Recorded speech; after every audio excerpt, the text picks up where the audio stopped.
Bismillahirrahmanirrahim. Assalamualaikum students. Miss Faiza here from Beria Model School, PNAD Maripur with the lecture number 3 of class 7 Social Studies. The topic our third lecture is main agricultural products of the Muslim world. This chapter is also related to section Geography. After this lecture, we will able to provide information about the main agricultural products. So, what is agriculture?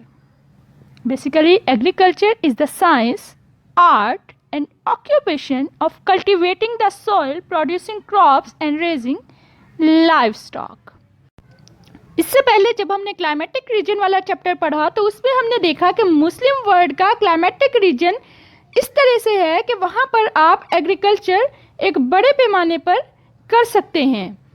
Muslim countries में ज़्यादातर लोगों का occupation या main occupation agriculture ही consider किया जाता है और एक बड़े पैमाने पर वहाँ पर ऐसी प्रोडक्शन की जाती है, यानी कि एग्रीकल्चरल प्रोडक्शन की जाती है. अब सबसे पहले हमने देखना है कि मुस्लिम कंट्रीज़ में होने वाली एग्रीकल्चरल प्रोडक्शन में कौन कौन सी चीज़ें शामिल हैं. तो जो मेन हमारे पास यहाँ पर चीज़ें आती हैं, सबसे पहले वूल है, कॉटन देखेंगे, शुगर है, रबर है, टी है, coffee, cocoa, wheat and rice. हमने देखना है कि कौन कौन सी कंट्रीज़ किस हद तक प्रोडक्शन कर रही है और किन कंट्रीज़ में कितनी ज़्यादा प्रोडक्शन ओवरऑल द वर्ल्ड वो किस रैंक पर है.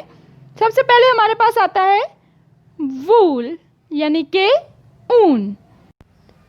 वूल टेक्सटाइल के तौर पर इस्तेमाल किया जाता है. इसमें स्मॉल पॉकेट्स ऑफ एयर मौजूद होती हैं जो कि जिस्म को गर्म रखने का काम करती हैं और इससे स्वेटर्स वगैरह तैयार किए जाते हैं जो कि सर्द मौसम में पहनने के काम आते हैं. अगर इसे क्रश किया जाए तो ये बहुत जल्दी अपनी असली हालत में वापस आ जाता है. सबसे बेहतरीन क्वालिटी वूल की बात करें तो इन मुस्लिम कंट्रीज़ ये हमें काज़किस्तान से एक बड़ी मिकदार में हासिल होता है. वूल हमें मोस्टली शीप्स और गोट से हासिल होता है, जो कि क्लाइमेट वाले चैप्टर में हमने पढ़ा कि मोस्टली जो डेजर्ट एरियाज़ में लोग रहते हैं उनका जो मेन ऑक्यूपेशन है वो एनिमल रेयरिंग यानी कि शीप्स एंड गोट रेयरिंग ही है. पाकिस्तान और टर्की से हासिल किया जाने वाला वूल बहुत ज़्यादा रफ और हार्ड होता है. यही वजह है कि उसे कारपेट बनाने के लिए इस्तेमाल किया जाता है और कारपेट बनाने के लिए उसे बेहतरीन कंसिडर किया जाता है. वूल के बाद नेक्स्ट हमारे पास है कॉटन. कॉटन को दुनिया की लीडिंग एग्रीकल्चरल क्रॉप्स में शामिल किया जाता है. ये बहुत सारी चीज़ें बनाने के लिए इस्तेमाल किया जाता है, यानी कि एक सस्ते हल्के से कपड़े से लेकर एक लग्जरी आइटम तक. इससे बारीक कपड़ा भी हासिल किया जाता है और मोटा या मजबूत कपड़ा भी टेंट वगैरह बनाने के लिए इस्तेमाल होता है. इससे बनाए जाने वाले कपड़े में ये क्वालिटी मौजूद है कि ये अपने अंदर एब्जॉर्ब करने की सलाहियत रखता है.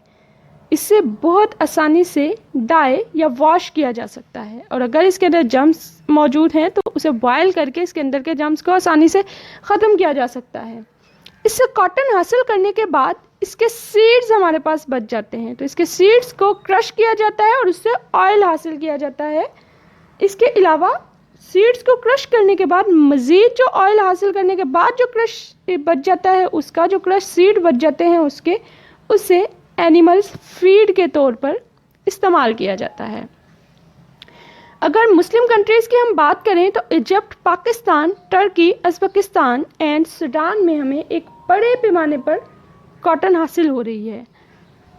कॉटन के बाद नेक्स्ट एग्रीकल्चरल प्रोडक्ट्स हमारे पास शुगर है, यानी कि शुगर जो हम शुगर कैन से हासिल कर रहे हैं, यानी कि गन्ने से हासिल कर रहे हैं. गन्ने के जूस से इसे बनाया जाता है. इसमें गन्ने को सबसे पहले क्रश किया जाता है और उससे जूस हासिल किया जाता है.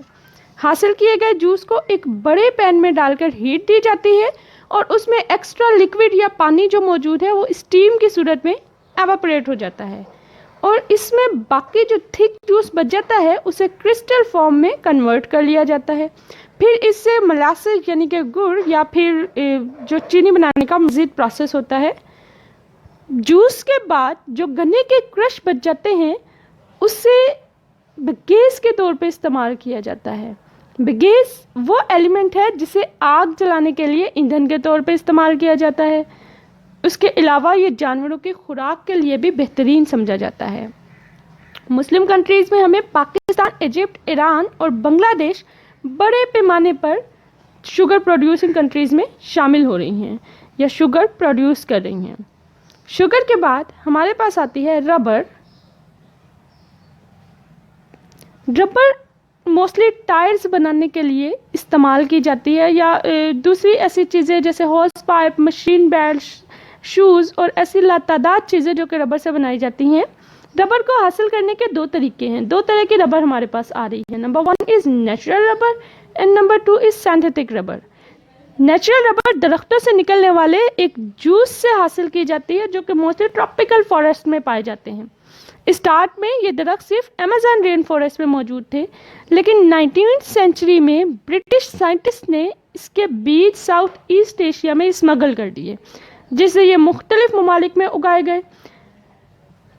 अगर मुस्लिम कंट्रीज़ की हम बात करें तो ऑलमोस्ट 20% रबर जो है वो हमें मुस्लिम कंट्रीज़ से हासिल हो रही है, और इसमें प्रोड्यूसिंग कंट्रीज़ में मलेशिया और इंडोनेशिया जो हैं वो टॉप मुस्लिम कंट्रीज़ में हैं जो कि हमें रबर प्रोड्यूस कर रहे हैं। रबर के बाद हमारे पास आती है टी यानी कि टी पाउडर जो हमारे पास आता है, उसे हासिल करने के लिए टी का एक छोटा सा प्लांट है जो कि जिससे उसके पत्ते हासिल किए जाते हैं। ये ज़्यादातर पहाड़ों पर या गैर हमवार सतह पर स्लोप्स सरफेस पर मौजूद होता है जहाँ पर बारिश बहुत ज़्यादा होती है। इसके पत्ते वेल एक्सपीरियंस्ड वर्कर्स के ज़रिए हासिल किए जाते हैं। इसकी स्टेम के ऊपर की जानिब मौजूद छोटे पत्ते बेहतरीन क्वालिटी टी के लिए इस्तेमाल होते हैं, जबकि नीचे की जानिब मौजूद पत्ते जो हैं वो लो क्वालिटी टी के लिए इस्तेमाल किए जाते हैं। इन पत्तों को बॉयल करके ब्लैक कलर में कन्वर्ट कर लिया जाता है और फिर इसको ग्राइंड करके इससे टी पाउडर हासिल किया जाता है।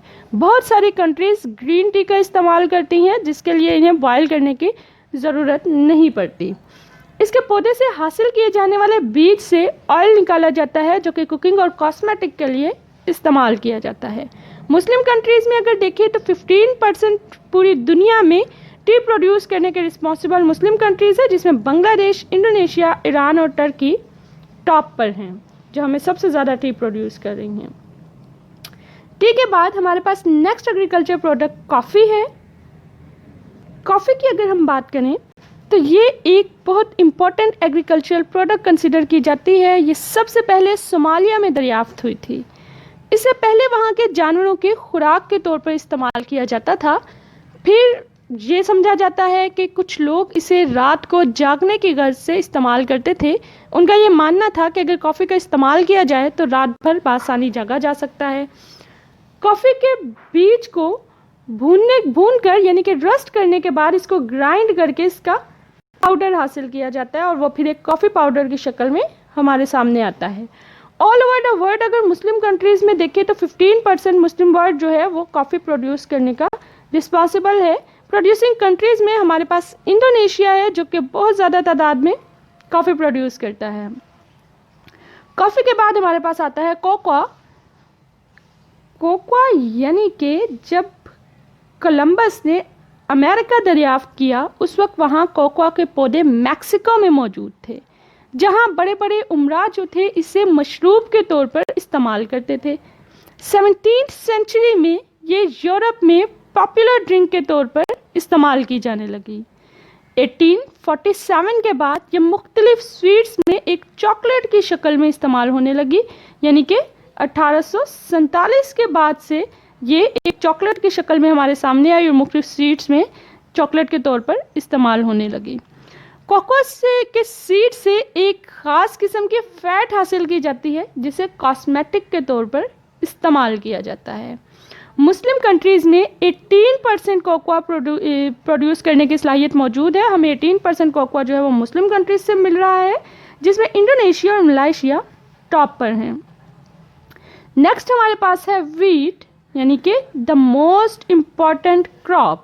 इसे दुनिया में बहुत अहम क्रॉप की हैसियत हासिल है। बहुत सारे ममालिक अपनी गंदम की ज़रूरियात को पूरा करने के लिए दूसरे ममालिक से मदद ले रहे होते हैं, क्योंकि उनके अपने मुल्क के क्लाइमेटिक सिचुएशन उनको गंदम की प्रोडक्शन की इजाज़त नहीं देती।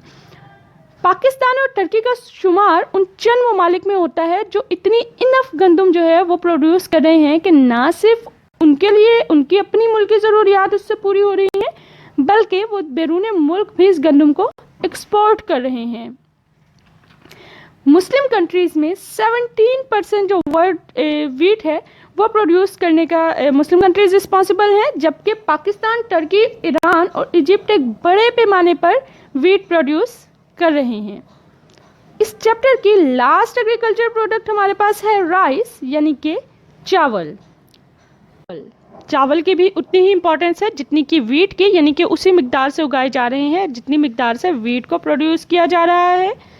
राइस की फसल के लिए हीट और वाटर की एक बड़ी मिकदार में ज़रूरत होती है, यानी कि वाफर मिकदार में इसे पानी और हीट की ज़रूरत रहती है। पाकिस्तान में उगाए जाने वाले बासमती राइस दुनिया भर में बहुत अहम समझे जाते हैं।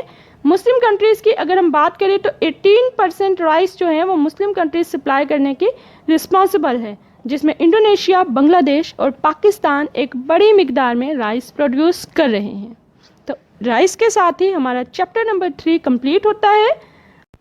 आई होप कि ये चैप्टर आपको बहुत अच्छे से समझ में आया होगा। बेटर अंडरस्टैंडिंग के लिए एक दफ़ा चैप्टर को बहुत अच्छे से रीड करिएगा।